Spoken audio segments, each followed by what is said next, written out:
वो सिर पर ताज पहनता था, हाथ में माइक पकड़ता था और स्टेज पर लाखों लोगों के सामने खुद को खुदा कहता था। लेकिन असलियत ये थी कि वो एक ढोंगी था जिसने आस्था की आड़ में बलात्कार, हत्या और अंधभक्ति का व्यापार चलाया। ये कहानी है गुरमीत राम रहीम सिंह की, एक ऐसा बाबा जिसने इंसानियत को शर्मिंदा कर दिया और उसका डेरा सच्चा सौदा बना एक ऐसा अड्डा जहां सच की सबसे ज्यादा हत्या हुई। आज हम आपको बताएंगे उस पर्दे के पीछे की सच्चाई जो बहुत समय तक छिपी रही, लेकिन जब फूटी तो पूरा देश हिल गया। 1948 में सिरसा, हरियाणा में एक नया धार्मिक आंदोलन शुरू हुआ, डेरा सच्चा सौदा। स्थापक थे शाह मस्ताना बलोचिस्तानी। उनका मकसद था नशा मुक्ति, समाज सेवा और मानवता की राह दिखाना। धीरे धीरे ये डेरा बड़ा हुआ। फिर आए शाह सतनाम सिंह और फिर 1990 में सत्ता मिली गुरमीत राम रहीम सिंह को। यहीं से शुरू हुआ डेरा का धार्मिक से राजनीतिक और आपराधिक साम्राज्य बनने का सफर। गुरमीत राम रहीम ने डेरा को एक नया रूप दिया। लोगों को कहा गया कि मैसेजी एक साथ आ चुका है। स्टेज पर इलेक्ट्रिक गिटार, फ्लैशी कपड़े और बॉलीवुड स्टाइल सॉन्ग्स, यही बनी उसकी पहचान। भक्तों की संख्या लाखों में पहुंच गई। बाबा ने खुद की फिल्में बनाई, मैसेजी द मैसेंजर, मैसेजी 2, हिंद का नापाक को जवाब जैसी फिल्में, जिसमें वो सुपर हीरो, नेता और भगवान सब कुछ बन गया।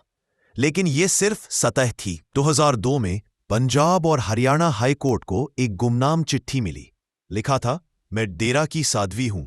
बाबा ने रात को बुलाकर मेरा रेप किया और ये सिर्फ मेरे साथ नहीं हुआ, कई लड़कियों के साथ हो रहा है। इस चिट्ठी ने तहलका मचा दिया। सीबीआई को जांच सौंपी गई और बाबा पर 2 साध्वियों के बलात्कार का केस दर्ज हुआ। शुरुआत में केस दबाने की कोशिश की गई, लेकिन पीड़िताएं पीछे नहीं हटी।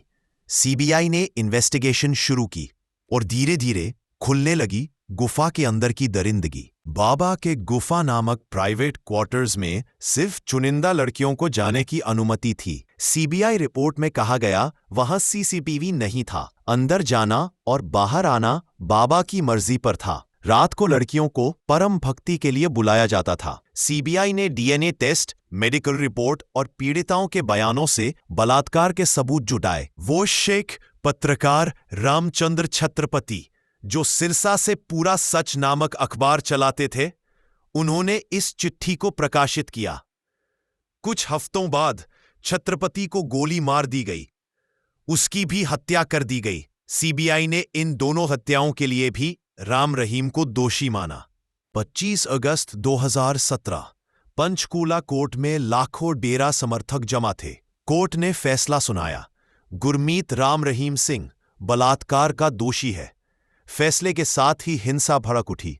सरकारी बसों को जलाया गया, मीडिया पर हमला, 40 से ज्यादा लोग मारे गए, करोड़ों की संपत्ति को नुकसान। फिर बाबा को हेलीकॉप्टर से जेल भेजा गया ताकि दंगा और न फैले। राम रहीम को 20 साल की सजा सुनाई गई रेत केस में, बाद में उम्र कैद पत्रकार छत्रपति हत्या केस में। लेकिन जेल में भी गुरमीत को स्पेशल इलाज, पैरोल की सुविधा, वीआईपी सुविधा दी गई और फिर शुरू हुआ पैरोल पर रील्स बाबा बनना।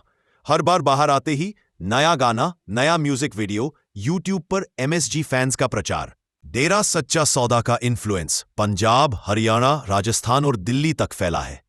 भक्तों की संख्या लाखों में है। राजनीतिक दलों ने भी इसे वोट बैंक के रूप में इस्तेमाल किया। चुनाव के दौरान समर्थन की अपील, बदले में पैरोल, छूट और सुविधाएं।